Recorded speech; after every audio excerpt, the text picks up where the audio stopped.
তৃণমূল কংগ্রেসের চোর বিধায়কেরা তো জেলে রয়েছেনই, মান সম্মান ডুবিয়েছেন তৃণমূল নেত্রী মমতা বন্দ্যোপাধ্যায়েরও। এবার জেলের বাইরে থেকে তৃণমূলের আরও এক বিধায়ক, মমতা বন্দ্যোপাধ্যায়ের প্রিয় বিধায়ক, হাওড়ার ডোমজুড়ের তৃণমূল বিধায়ক কল্যাণ ঘোষ এবার মমতা বন্দ্যোপাধ্যায়ের মান সম্মান পুরোপুরি ডুবিয়ে দিলেন। হাওড়ার ডোমজুড়ের বাঁকড়া এলাকার বাসিন্দা কয়েকটি জায়গায় একটি ব্যানার দেখতে পান।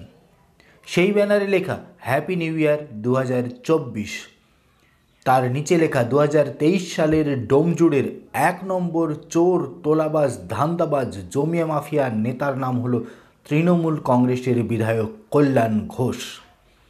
হাওড়া জুড়ে প্রচুর ব্যানার এইভাবে চোখে পড়ছে সাধারণ মানুষের। খোদ তৃণমূল বিধায়কের বিরুদ্ধে চোর, জোচ্চোর, ধান্দাবাজ, জমি মাফিয়া এবং 2023 সালের ডোমজুড় ব্লকের 1 নম্বর তোলাবাজ, ধান্দাবাজ, জমি মাফিয়া বলে সরাসরি কল্যাণ ঘোষের বিরুদ্ধে পোস্টারে তোপ দেখেছেন এলাকাবাসী। ব্যানারের দ্বিতীয় অংশে লেখা 2023 সালের সাধারণ মানুষের কোনো কাজ করেননি কল্যাণ ঘোষ নিজের প্রভাব খাটিয়ে সলফ হাইরোডের রাস্তার উপরে 10টা বড় জমি দখল করে নিয়েছেন। ব্যানারের একদম শেষ অংশে লেখা প্রসারে তৃণমূল কংগ্রেস কর্মীবৃন্দ।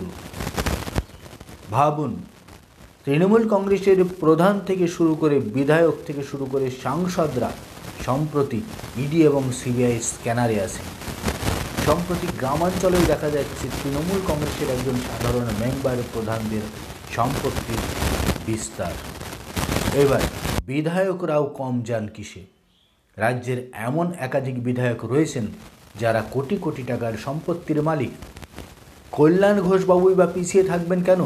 তাই তিনিও জোর করে সল্প রোডের উপরে 10টা বড় বড় প্লট দখল করে নিয়েছেন, যা এলাকাবাসীর নজরে আসতেই এই কল্যাণ ঘোষের বিরুদ্ধে গোটা এলাকা জুড়ে পোস্টার ব্যানারে ছয়লাভ করে দিয়েছে তৃণমূল কংগ্রেসেরই একটা অংশ।